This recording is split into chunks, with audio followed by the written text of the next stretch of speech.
tuloy ka pa rin, Denise. Congratulations. Joey G and Samantha, I'm sorry. Your battle is over.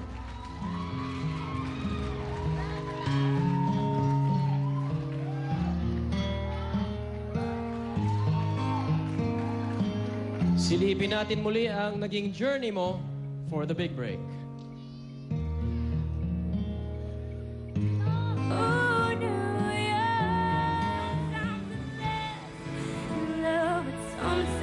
Yung Prodigy journey ko po, sobrang amazing po nito para sa akin. Hindi ko po akalain na mapupunta ako sa TV, ma-experience ko kumanta sa harap ng madaming tao na maka-meet na ginagalang na tao tapos sasabihin nila na na-appreciate nila yung pagkanta ko. Sobrang nakaka-flatter po na ang gandang experience lang po ng Prodigy experience na to. Natutunan ko po sa mentor ko na kahit anong klaseng taong nakapaligid sa'yo, parang magpakatotoo ka lang po sa sarili mo.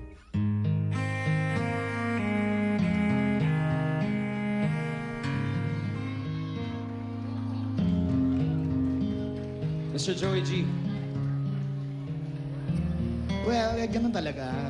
And yung siguro yung journey ni Sam, my God, nag-umpisa pa siya. She's very young, 16 years old. Long way to go pa, you know.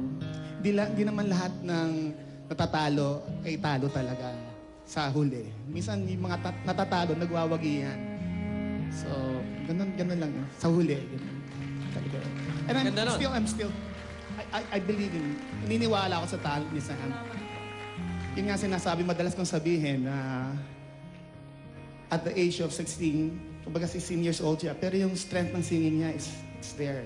So, siguro, yung nangyari kanina na medyo mahirap yung song and medyo ninervous sa bandang huli. But, life goes on. Palakpakan natin si Prodigy Samantha.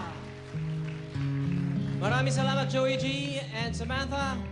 Tuloy-tuloy ang bakbakan next week. This is your journey host, Ogie Alcacid. At samahan niyo ulit kami sa pagtuklas ng mga awit na susunod na titingalain ng bansa. Ako po si Ding Dong Dante sa inyong gala presenter.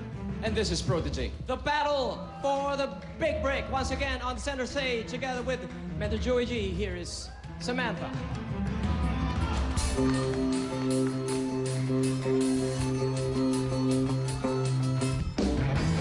How can I decide what's right when you're clouded up my mind? I can't win, you lose the fight all this time.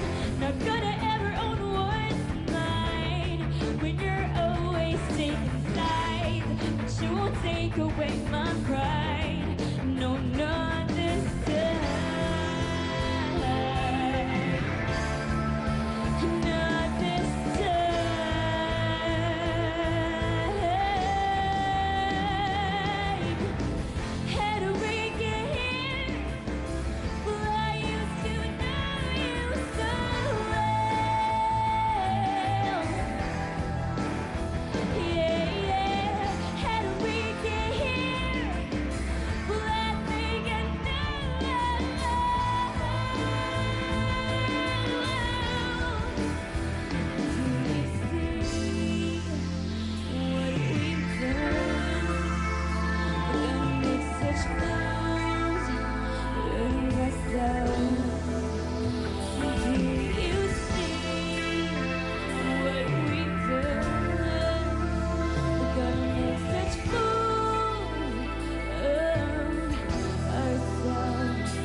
Salamat po mga kapuso.